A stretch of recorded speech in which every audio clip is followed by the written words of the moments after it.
Most financial advisors and insurance agents think they need to get more leads to grow. They say things like, if I could just get in front of more people, I need better marketing, and I should probably start doing videos at some point. But what if that's not the real issue? What if the reason your business isn't growing has nothing to do with leads and everything to do with solving the wrong problem? When growth slows down or stalls completely, most advisors assume they need to do more seminars, more networking, buying more leads. But if you're not careful, that activity becomes just another form of avoidance. Because the truth is, most advisors are stuck for one of two reasons. And until you know which one applies to you, nothing you try is going to create predictable growth. Let's fix that. Most advisors are solving the wrong problem. Let's be honest, at some point in time, every advisor feels stuck. You put in the work, you built a book of business, clients like you, revenue is stable, you're not struggling, but you're not growing either. So what do most advisors do? They play the guessing game. They jump into activity mode, they change their website, post a few things on LinkedIn, ask for more referrals, maybe even pay for a marketing program just to see what happens. But here's the real issue. Most advisors aren't solving the right problem because they haven't identified what the real constraint is. There are only two reasons that your advisory business stops growing. You don't have enough qualified people talking to you and hearing about you, so that's a demand problem. And number two is you don't have the time or capacity or the structure to take on more business. Even if it showed up, that's a capacity problem. But you can't have both at the same time.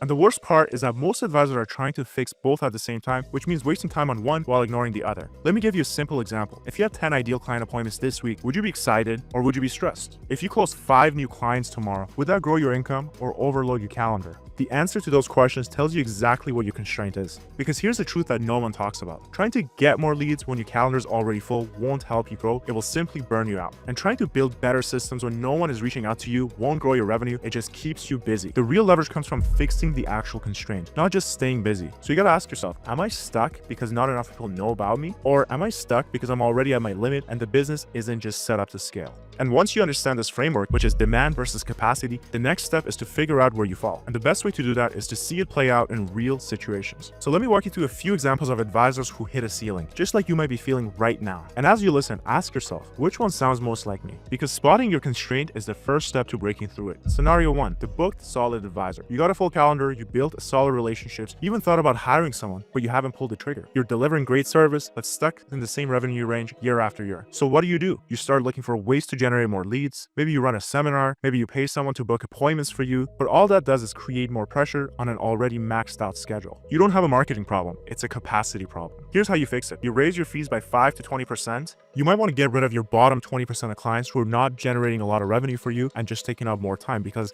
for you to work with a client that has $50,000 and a client that has $500,000, it's the same amount of work that goes into it, but one pays you 10 times more. So it makes more sense to work with those folks that actually pay you 10 times more for the same amount of work, because when you solve rich people problems, they pay better, and they're typically better clients anyway. And if you lose a few clients in the process, that's okay. You'll serve fewer people but make more meaningful relationships. The next thing you want to do, you want to redesign your service model. Batch your reviews, use templates, introduce check-in calls by videos. Don't scale your hours, scale your systems. And then you also want to delegate your lower value tasks, whether it's admin, prep work, or basic follow-ups. Your time should go where the value is highest. You see, you're not stuck because your leads dried up, you're stuck because you're at full capacity and haven't made the shift to leverage yet. Now, the second scenario is the invisible advisor. Now let's flip the script. Your clients love you, they stick on, they refer occasionally, you're confident in your advice, you genuinely want to help people, but you're not growing. And the reason is simple. The market doesn't even know you exist. You don't have a steady stream of new interest coming in. You're relying on word of mouth, but word of mouth isn't predictable. This is a demand problem. What should you do? Pick one visibility channel, whether that's LinkedIn, community events, strategic alliances, and commit to it for the next year. Teach what you know and turn your expertise into simple, useful content. It can be one post per week, one presentation per month, one YouTube video a month. The idea is you want to be consistent and just be consistent. Make it easy for people to take the next step, whether that's a 15-minute call, a workshop, a helpful guide. The simpler the invitation, the more likely they'll act. The biggest mistake advisors make here is waiting for perfection. You don't need a professional camera, you don't need a full-blown marketing machine. You need to show up and solve painful problems out loud where your prospect can hear you.